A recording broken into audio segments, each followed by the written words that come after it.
Daniel Ricciardo está fora da Fórmula 1. Vocês sabem que eu sou um cara muito fã do Daniel Ricciardo. E uma coisa me chamou muito a atenção. Eu queria entender o que aconteceu com o Ricciardo. Como que um piloto que tem todo o potencial para ser campeão mundial sai da categoria pela porta dos fundos como ele saiu? Vamos conversar um pouquinho sobre isso agora aqui no canal. Olá, seja muito bem-vindo, meu nome é Sérgio Siverli, tá chegando agora, não conhece o nosso trabalho aqui? Se inscreve agora para você ter acesso a um catálogo de mais de 12 anos de conteúdo aqui no YouTube Brasil. E também siga a gente lá no Instagram, tá bom? @BotecoF1, para você não perder nada de mais urgente do mundo da Fórmula 1. Olha, o Ricciardo é muito interessante porque assim, a gente começa o nosso projeto aqui em 2012. E em 2012, o Ricciardo estava aparecendo para o mundo da Fórmula 1. Em 2011, ele foi emprestado pela Red Bull para a HRT, aquele time Espanha, lembra dele? Que ficou um tempo na categoria, mas ali o Ricciardo só andava no fundo do pelotão. O Ricciardo vinha da Fórmula Renault, ele tinha ganhado o campeonato da Eurocup em 2009 e era considerado um piloto muito rápido já na época. E é o que acontece, ele fica na Toro Rosso em 2012 e 2013. No final de 2013, o Mark Webber confirma que estaria saindo da Red Bull, se aposentando de vez na categoria. Os pilotos da Toro Rosso lá em 2013 eram o Daniel Ricciardo e o francês Jean-Éric Vergne. Esse piloto, inclusive, passou na Fórmula E, né? Ficou um tempão na Fórmula E. Na época, eu lembro que rolou uma certa polêmica, porque muita gente queria ver o Vergne na Red Bull, na equipe principal. Mas a Red Bull decide subir o Daniel Ricciardo. Na época, como eu disse, foi uma polêmica, porque o Vergne estava dando bons resultados, só que o que acontecia? O Ricciardo já era um cara bem mais novo do que o Vergne, e uma coisa interessante, ele apresentava ter uns momentos de velocidade que todo mundo fica de olho assim, fala, olha, esse menino aqui tem algum potencial por aí. Em 2014 ele chega na equipe principal, tendo o Sebastian Vettel na época tetracampeão mundial ao lado dele. E ali o que acontece? Tem duas coisas importantes. Primeiro, o carro da Red Bull sofre muito, mas muito mesmo com problemas mecânicos, especialmente com o Sebastian Vettel, mas mesmo assim o Ricciardo consegue vencer 3 corridas numa temporada totalmente dominada pelas Mercedes, o que fez todo mundo abrir o olho. 2015 ele não tem uma boa temporada ao lado do Daniil Kvyat, porém 16 e 17 e até 18 nós temos o ápice do Daniel Ricciardo na categoria. São esses 3 anos. E aqui eu já quero conversar com vocês sobre um ponto importante. Será que o Daniel Ricciardo nunca se adaptou ao carro mais pesado da Fórmula 1? Eu acho que pode sim ter um pouco de verdade nessa especulação, mas vamos lembrar, em 2016, com os carros ainda pequenininhos da Fórmula 1, que não eram tão difíceis de se guiar, é verdade, o Ricciardo faz apresentações primorosas. 17 a mesma coisa, inclusive batendo de frente com o Verstappen. Obviamente, a gente está falando de um Verstappen ainda muito novo, muito verde, né? A gente tem que lembrar disso também. Mas porém o Ricciardo vai lá e tem bons resultados. Em 2018, o Ricciardo tem uma excelente temporada. O que acontece? O carro dele quebra demais. E uma curiosidade é que em 2017, o carro que quebrava muito era o do Verstappen. E eu lembro que muita gente vinha aqui no canal falando: com certeza o carro da Red Bull tá quebrando porque o Verstappen não sabe guiar, ele exagera demais e o carro acaba perdendo a sua vida útil. Falavam muito disso. Inverteu-se o papel em 2018. O carro que quebrou muito foi o do Daniel Ricciardo. E a gente sabe através do Drive to Survive que ele entende que a Red Bull queria fazer o Verstappen ser campeão mundial, porque seria muito interessante para a marca, o campeão mais jovem da história da categoria, aquela coisa toda. O Ricciardo então sai para Renault. 2019 é totalmente uma temporada de adaptação do Ricciardo na Renault. Ele comete uns erros que a gente não estava tão acostumado de ver o Ricciardo. Por exemplo, ele tenta fazer alguns mergulhos em 2019 E ele erra muito, porque ele estava acostumado com o downforce de uma Red Bull. Downforce de uma Renault não é a mesma coisa. 2019 foi um ano fraco, porém, em 2020, o Ricciardo faz uma excelente temporada com o carro que ele tem. E aí que vem provavelmente a decisão que muda totalmente a carreira do Daniel Ricciardo. Muita gente fala que a decisão foi sair da Red Bull. Eu já disse isso aqui algumas vezes. Eu acho que a decisão que talvez tenha acabado com a carreira do Ricciardo foi a de sair da Renault e ir para a McLaren. Note que na época essa decisão ela era muito interessante, porque o Ricciardo estava saindo de uma equipe, a gente sabia, né? O Ricciardo ele chega na Renault e até dá um banho de autoestima no pessoal da fábrica, porque todo mundo pensa, meu, o Daniel Ricciardo tá chegando aqui, então a gente vai ter que fazer um carro bom. Porém, já no meio da temporada de 2019, o Ricciardo vai entendendo como funciona a burocracia que tanto acaba com a Renault na Fórmula 1 e ele perde a esperança no projeto.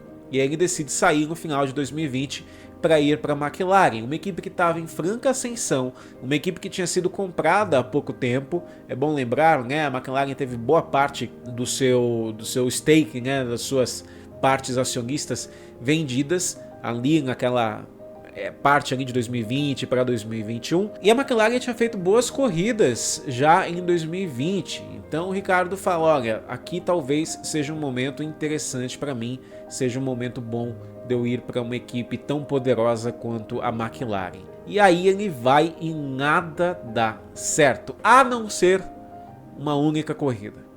O GP da Itália de 2021 foi a mostra do que o Ricciardo, nos seus bons dias, podia fazer. Ele se classifica atrás do Lando Norris, o companheiro de equipe, mas larga muito bem e assume a liderança para não perder mais. Ele lidera a prova como um todo. O que é importante lembrar é que o Ricciardo fez uma corrida de mestre, de gente grande, e ganhou a sua última prova na Fórmula 1 só no Templo Sagrado de Monza. Um pouquinho mais para trás, é bom lembrar também da pole position e da vitória que ele tem no GP de Mônaco de 2018. Essa do Ricciardo em Mônaco em 2018 é uma das voltas mais inacreditáveis que eu já vi um piloto fazer. Foi uma pole assim de você aplaudir de pé.